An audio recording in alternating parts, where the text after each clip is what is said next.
off the day with the little fit. Woo! Oh, gee. All right, here we go. Now, although you can't see it right now, right under that bush is the start of some riprap. I'm gonna let that little fish go right there.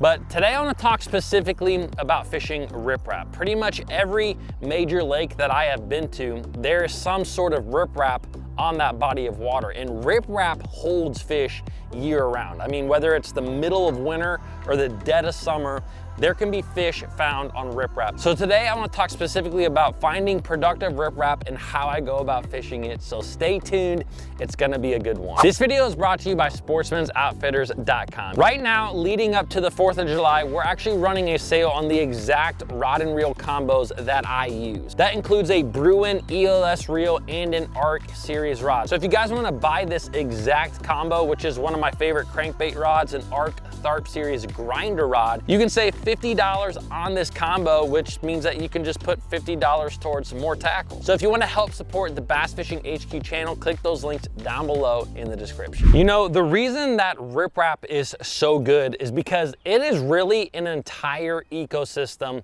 all by itself. You know, back in the day, I would be really concerned about always looking for bait balls near that riprap before I even started fishing it. And yes, that does help. But one thing that I have noticed is that there is almost always some sort of bait associated with riprap, because on the rocks of riprap, there's almost always going to be crayfish that live in that riprap. And that is a lot of times all a bass needs in order to eat. So you don't always need to have a ton of big bait fish in the area, because simply the crayfish being on those rocks is what's gonna hold a lot of bass. But the other thing is that on rocks, you have algae that grows under the water, and that algae will actually feed a lot of different bait fish and little minnows. So there's almost always some sort of bait on riprap, which means there's almost always some sort of bass on that riprap as well. It just really depends on whether there's a big school of fish there or just a few random ones. Now, probably the most important thing to know when it comes to fishing riprap is there tends to be an area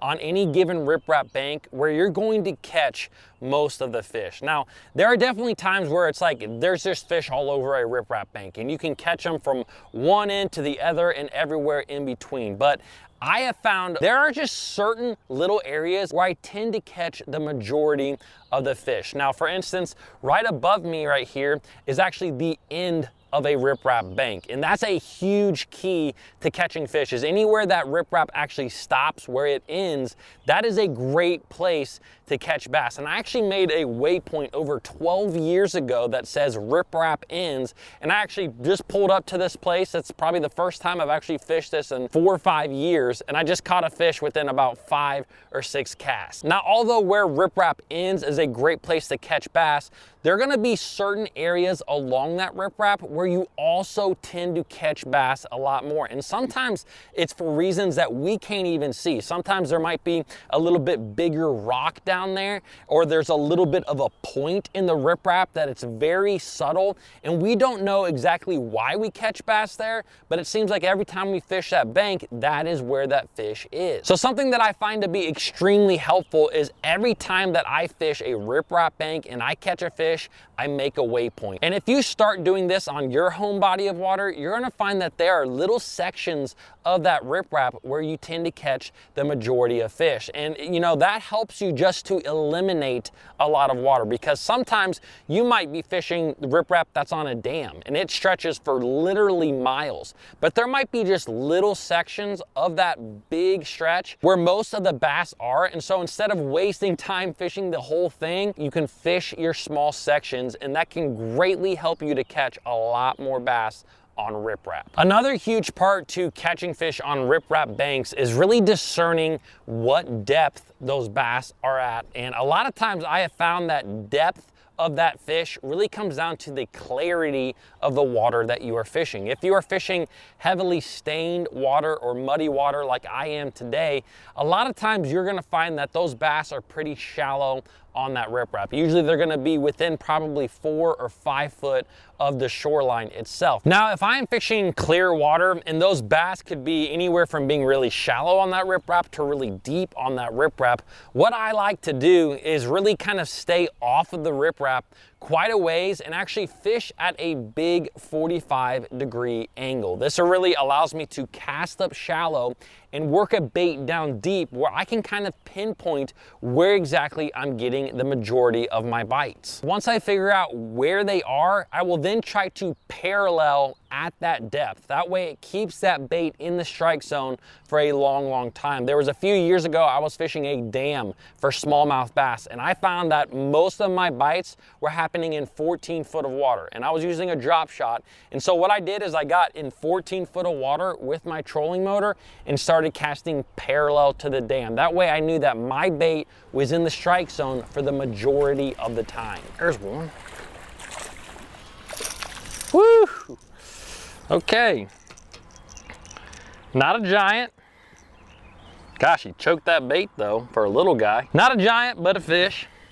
You know, sometimes you get to lakes that have a tremendous amount of riprap on them, and something that can really help you to eliminate a lot of that riprap is focusing on riprap that has other elements affecting it. For instance, if you can look up ahead of here, we have a little bit of shade and we have a little bit of wind. More than likely, that's gonna outperform riprap that is very still and very calm, because having a little bit of wind and a little bit of shade are other key factors that bass also like. So just keep that in the back of your mind, because that can really help you to eliminate a ton of riprap banks and focus on the ones where you're actually going to catch bass. Now, one thing that a lot of people want to know is, what are your favorite lures for fishing riprap? And I keep things really simple in my boat, and I suggest that you do the exact same thing, because I think that too many people spend too much time at the bottom of their boat or in their tackle box just digging through lures to find that magical one, when most of the time,